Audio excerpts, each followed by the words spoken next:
Buying a property is often seen as a sign of major success.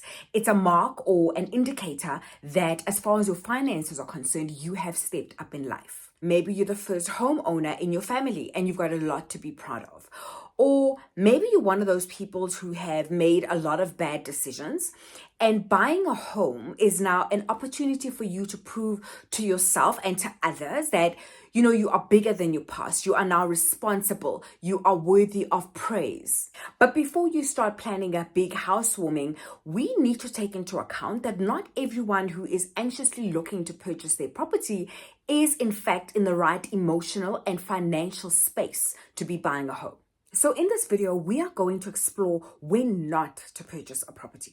If you are in a position right now where you are looking to buy and you see some of these red flags, you will know that you are not ready to buy, at least not right now. I'm Sibilolo Makwanyane, aka Sibilolo the Estate Agent, and welcome to the channel where we give first-time home buyers and first-time home owners solid information so they can make wise decisions.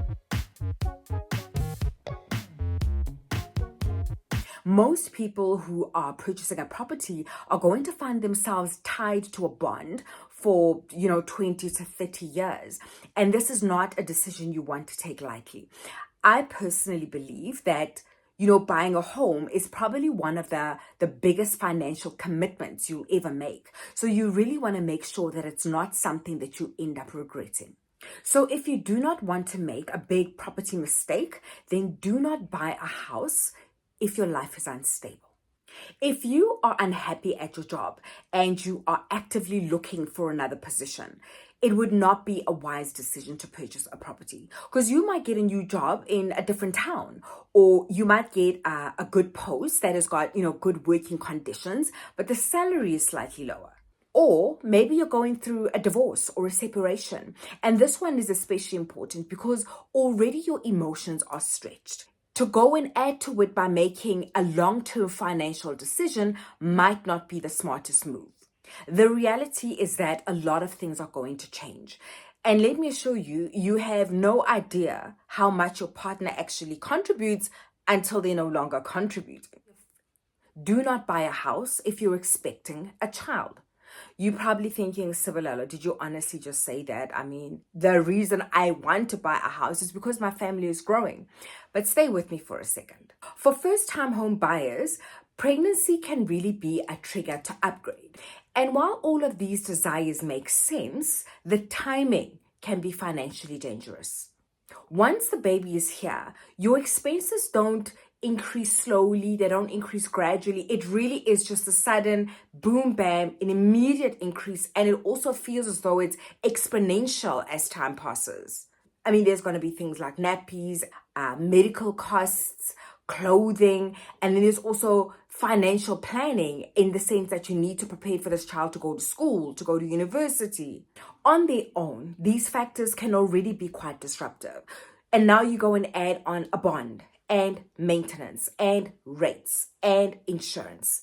This can really turn out to be a very uncomfortable situation. If you do have a baby on the way, your one option is to buy substantially below what you think you can afford, or continue to rent up until such point that you are now used to your finances having a child in the picture. Click the like button if this content is hitting the spot, and subscribe for similar content, and be sure to click the notification bell so you don't miss a new video every time it's loaded. If you can only afford the monthly repayments, you should either buy a smaller house or put off holding for a while, because purchasing a property has so much more when it comes to expenses than just what the bank expects you to pay every month. You'll have to pay things like rates and taxes. The municipality wants a bit of your salary every single month. This payment is compulsory and increases over time. So if you find yourself in a position where the council is, threatening to increase the rates by 13%, like they did in eThekwini, you must just suck it up, because there's nothing you can do. If you stay in a complex, you'll also have to pay levies to the body corporate. Body corporates can also sometimes have extreme increases when certain things need attention, like an increase in security or the installment of a pool. You'll also have to pay insurance on a monthly basis. The bank consists on life cover as well as building insurance, and both of these are compulsory and not negotiable.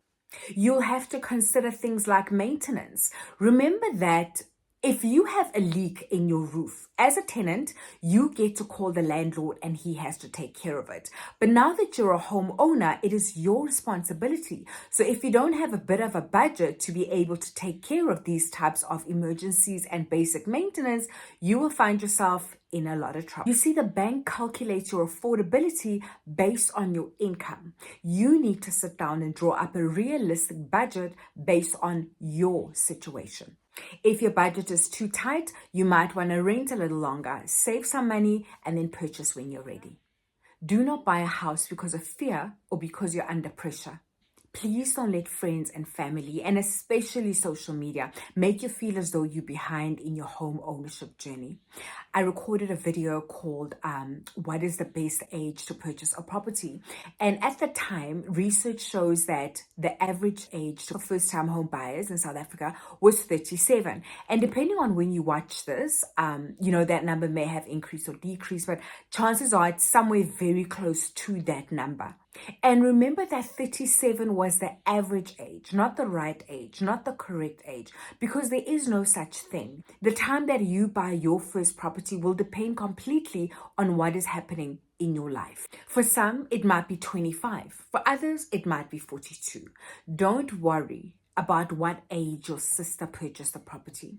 Don't concern yourself with the fact that all of your former schoolmates are now buying houses. Everyone is on their own journey and should not compare themselves with anyone else. In this video that I recorded, there was somebody who responded by saying something like, "Oh, please tell that to my parents because they're on my case because I'm not buying right now." The thing is, when the poo-poo hits the fan, you are the one that's responsible. When things go wrong or get complicated, the bank wants the money from you. All of these people who had opinions will be nowhere to be found. What you must never forget is that home ownership is a long-term commitment. So don't purchase because of FOMO. You need to make well thought out, calculated decisions that are aligned with your personal financial situation. Do not purchase a property if you have not checked your credit score or you're too scared to. Your ability to access credit has a lot to do with the results of your credit report. People assume that just because you've got a high salary, you'll automatically be able to purchase a house. But the truth is, your bond may be declined if you've got a poor history of paying your debts. Banks don't just look at how much you earn. They look at your behavior when it comes to money. Your credit report reveals how much debt you have, how you pay your bills, as well as how much of a risk you are. What often happens with us as first-time home buyers is we start looking on the property portals. We go out and view properties, find the perfect one, and imagine our furniture in this home. And only then do we apply for a bond.